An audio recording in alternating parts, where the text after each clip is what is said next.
The county of Kilifi, located in Kenya's coastal region, is seeking to accelerate growth of its mining sector as a way to diversify investment from tourism, which is an economic lifeline in the region. I spoke more on this with Amason Kingi, the county's governor.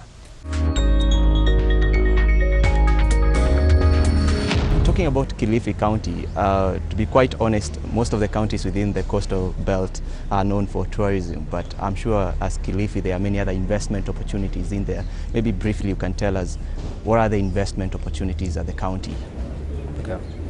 Kilifi County has a number of investment opportunities, and the reason why these opportunities have not been taken advantage of is the biggest mistake that was done by the independence government. You know, coast was seen as tourism and tourism was seen as coast. So at any one given moment, whenever you're thinking of coast, your mind thinks of tourism, nothing else. And I think we want to unpackage the forgotten potential that coast has, and so Kilifi has.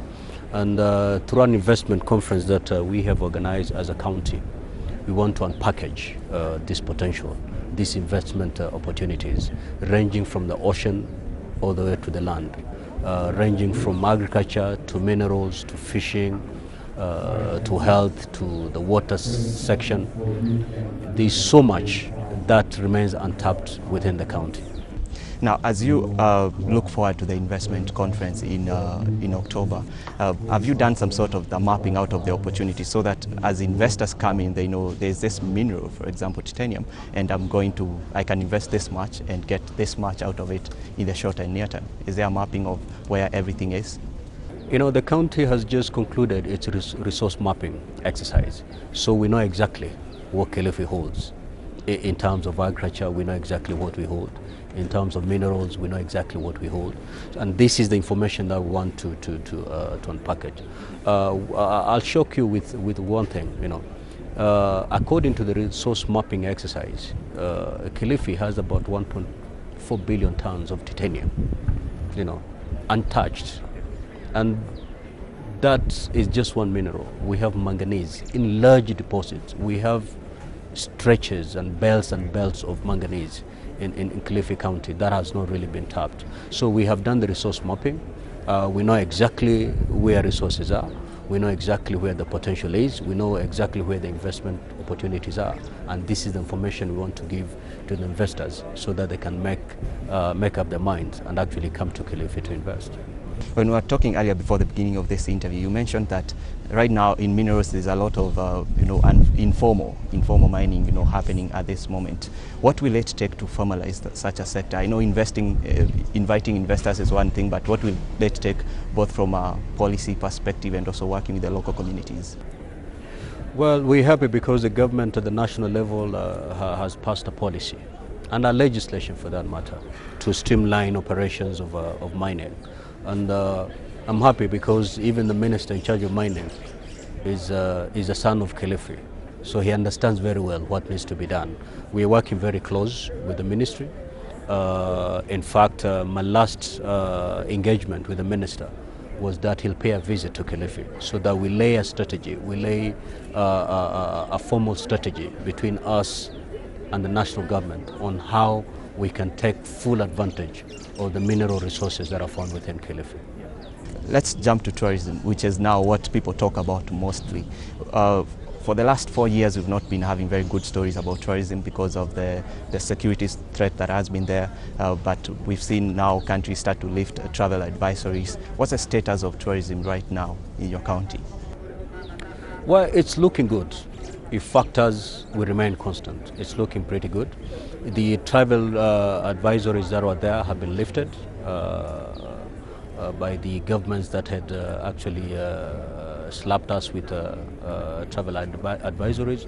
I think since independence, Kilifi County had never received travel advisories until this time. I think last year, that is the first time we are receiving travel advisories from foreign governments, which really affected us. The last season, running from August last year to December last year, all the way to January this year, was extremely bad. For the first time, we saw hotels not opening their doors for the December season, something that we've never seen. But with the lifting of the advisories, the response in the market has been good, and slowly the sector is picking. Let's talk about the ripple effect of that recovery, because when hotels closed, jobs were lost. Is everything coming back? Are jobs coming back? Well, they're coming back at a very slow pace, and that's why as a government, as a county government, we want to diversify our economic activities. Tourism has always been a backbone of our economy as a county, and we've realized that we need to wake up and diversify our economic activities. And that's why we're venturing in quite a number of areas that traditionally were forgotten in Kilifi. Look at agriculture, where we're going to greenhousing, bringing the youth into greenhousing farming, bringing the youth into tech entrepreneurial activities. As a county government, we've come up with a fund, to fund rural women groups and youth groups so that they can start, economic activities, not to always, depend on tourism. So we are alive to the fact that tourism is a very shy economy.